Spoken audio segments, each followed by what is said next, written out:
Chapter 9, Local Affairs.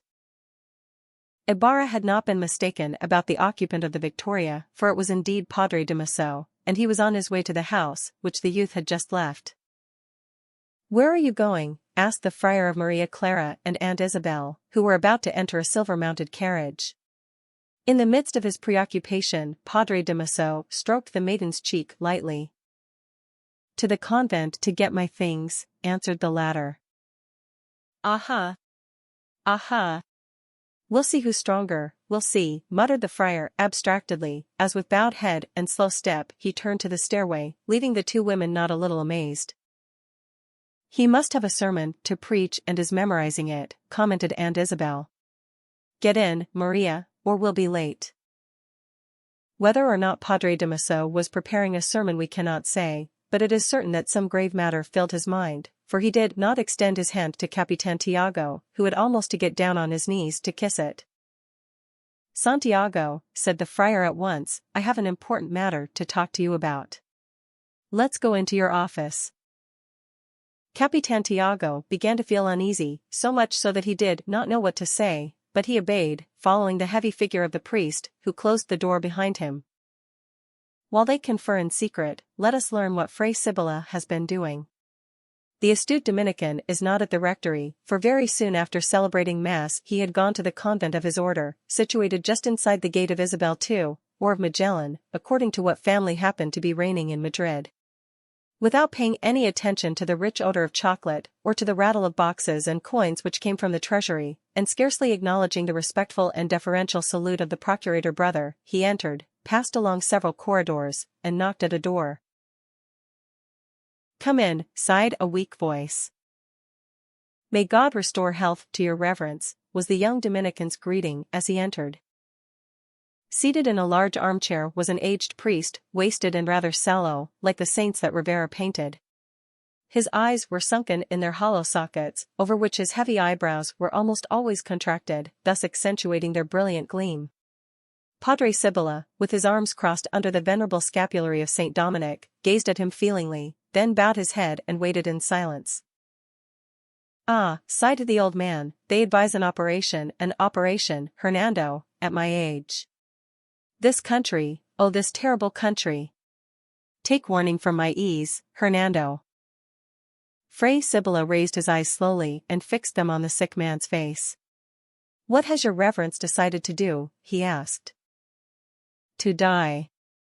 "Ah, what else can I do? I am suffering too much, but I have made many suffer, I am paying my debt." "And how are you? What has brought you here?" "I've come to talk about the business which you committed to my care." "Ah, what about it?" "Pish," answered the young man disgustedly, as he seated himself and turned away his face with a contemptuous expression, "they've been telling us fairy tales. Young Ibarra is a youth of discernment, he doesn't seem to be a fool, but I believe that he is a good lad." "You believe so?" "Hostilities began last night." "Already? How?" Fray Sibylla then recounted briefly what had taken place between Padre Damaso and Ibarra. "Besides," he said in conclusion, "the young man is going to marry Capitan Tiago's daughter, who was educated in the college of our sisterhood. He's rich, and won't care to make enemies and to run the risk of ruining his fortune and his happiness." The sick man nodded in agreement. "Yes, I think as you do. With a wife like that and such a father-in-law, we'll own him body and soul. If not, so much the better for him to declare himself an enemy of ours." Fray Sibylla looked at the old man in surprise. "For the good of our holy order, I mean, of course," he added, breathing heavily. "I prefer open attacks to the silly praises and flatteries of friends, which are really paid for. Does your reverence think?" The old man regarded him sadly. "Keep it clearly before you," he answered, gasping for breath. "Our power will last as long as it is believed in. If they attack us, the government will say they attack them because they see in them an obstacle to their liberty, so then let us preserve them. But if it should listen to them? Sometimes the government. It will not listen.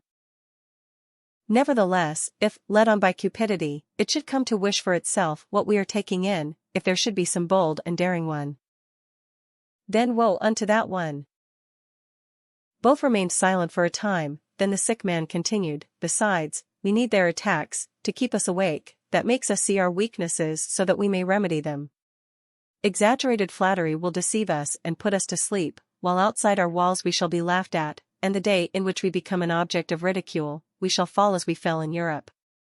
Money will not flow into our churches, no one will buy our scapularies or girdles or anything else, and when we cease to be rich we shall no longer be able to control consciences. But we shall always have our estates, our property. All will be lost as we lost them in Europe. And the worst of it is that we are working toward our own ruin.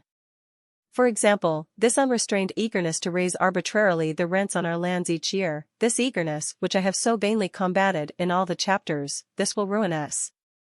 The native sees himself obliged to purchase farms in other places, which bring him as good returns as ours, or better. I fear that we are already on the decline, quos vult perdere Jupiter dementat prius.